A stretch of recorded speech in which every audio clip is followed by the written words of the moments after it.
listeners! Today we will be talking about an interesting topic that some of you might like. And what is it, you may ask?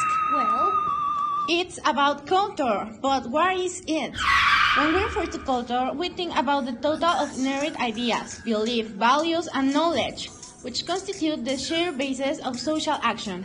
The problem is that even if our country has a beautiful culture, with a wonderful history and an amazing diversity in our population, gastronomy globally recognized, there is not a culture of taking care of the environment. There is the totality of the natural world, and we need a healthy environment to have a good life.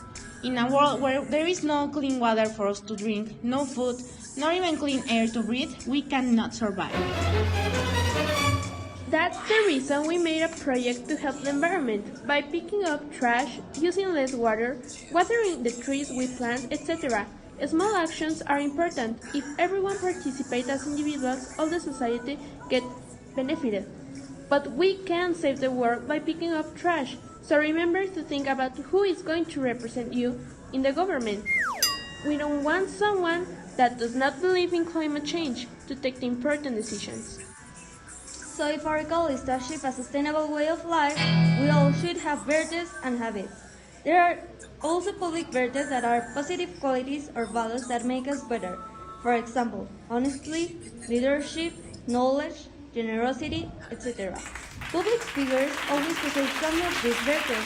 For example, Martin Luther King Jr., recognized for his leadership, pacifism, and public speaking, dedicated his life to achieve equal rights for black people in the United States.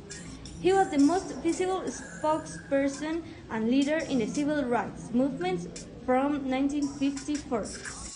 Known for advising civil rights through nonviolence and civil disobedience, taking his Christian beliefs and the nonviolent activism of Mahatma Gandhi helped inspire. In 1864, he won the Nobel Peace Prize for combating racial inequality through nonviolent resistance. The powerful words of his speech, "I have a dream," resonates until today. Another impressive public figure was Omar Mutai, winner of 2004 Nobel Peace Prize for her contribution to sustainable development, democracy and peace. She was the first African woman to receive this prize. She possessed the public virtues of knowledge, pacifism, perseverance, solidarity, and hard work. Another Nobel Peace Prize winner was for the Mexican Alfonso Garcia Robles, together with the Swedish Alva Myrdal in 1982.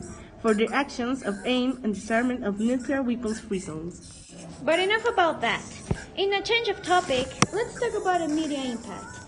Media is defined as the means of communication that reach large numbers of people, such as television, newspaper, and radio. Its impacts can be seen everywhere, from the left tendency to the elected president. Sometimes when you watch the news, it seems like we live in a dystopia, that the English dictionary defines as a place where everything is as bad as it can be. Even with that, it's important to remember that, as the Harvard professor Steven Pinker says, violence has been in decline over long stretches of time, and we may be living in the most peaceful time in our species' existence. We should not believe everything that media tell us, because sometimes it is either false or not true. Nowadays, we believe everything that they tell us. The reason to this is that we are too lazy to investigate ourselves. This is a way of controlling the people. So, before you share a post in Facebook saying that tortilla have a virus that is going to kill everyone, do your research. Well, that's all for today.